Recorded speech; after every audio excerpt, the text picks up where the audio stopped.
Gente, hoje eu vou explicar para vocês um pouquinho da diferença entre você fazer uma tatuagem a primeira vez e você fazer o retoque, tá? Quando você vai fazer uma tatuagem pela primeira vez, você vai encontrar uma paciente mais ansiosa. É muito frequente elas não dormirem muito bem à noite. Pra gente é uma pigmentação, mas para elas é a areola delas que tá voltando depois de muitos anos sem ter, ou muitos meses sem ter, ou então depois de um grande trauma associado àquilo. Então a gente não pode minimizar o quanto aquilo é importante emocionalmente para a paciente. Quando você já fez esse primeiro procedimento, essa primeira abordagem, às vezes ela foi tranquila, às vezes ela foi um pouquinho mais desconfortável, e você vai fazer a segunda vez, que é o retoque, sempre o retoque vai ser mais simples do ponto de vista emocional. Tem gente que fala, nossa, mas você fica dando uma importância para isso. É porque realmente, para a paciente, isso tem uma importância muito grande. E quando ela vem a segunda vez, pensa, ela já tem muito provavelmente uma areola, pode não estar perfeita, mas ela já fez, já deu aquele passo inicial. Então, ela já te conhece, já sabe o que ela vai esperar, já sabe a duração do procedimento, o grau de dor, já tem uma memória do que ela vai sentir, de como vai ser o procedimento, de como ela vai ter o que ela vai ter que fazer no dia seguinte. Tudo isso interfere positivamente. Então, um retoque costuma ser, do ponto de vista da paciente, do emocional dela, da aceitação do procedimento, muito mais simples do que o primeiro procedimento.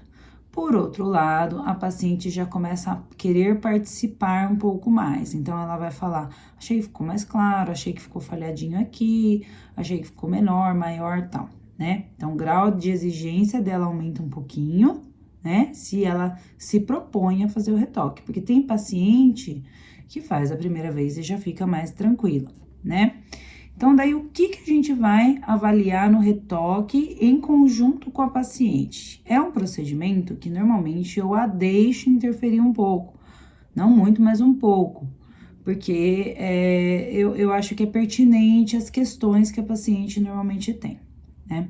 Então, normalmente, a gente avalia, primeira coisa, posição. Ficou adequada a posição?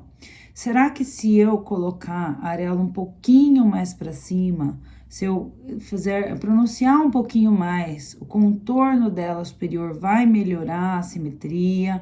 Ou se eu trouxer ela um pouquinho mais para baixo, vai melhorar mais para interno e mais para externo? Depois eu vou avaliar o formato. Se um lado você avalia de uma forma, lógico que quando a gente avalia, a gente traz para o bidimensional algo que é tridimensional. Então, essa projeção para duas dimensões está resultando num formato oval? Ok. Do lado de cá também está resultando num formato oval? Então, se não tiver, você tem que ter a impressão subjetiva do mesmo formato geométrico dos dois lados. Ah, esse lado aqui eu tenho a sensação que é mais largo do que alto. E esse aqui eu tenho a sensação que é bem redondinho. Pronto, não tá simétrico. Você tem que ter a impressão do mesmo formato geométrico dos dois lados, tá ok? Outra coisa que você vai avaliar. A coloração está parecida? Eu tenho a mesma quantidade proporcional de castanho, de vermelho, de amarelo do lado direito e do lado esquerdo? Se eu tiver uma proporção parecida, né? Essa proporção eu explico bastante para vocês no treinamento online. Se a proporção estiver parecida, no entanto, você tiver com uma coloração mais intensa de um lado do que do outro, do lado feito do que do outro, eu aconselho não mexer.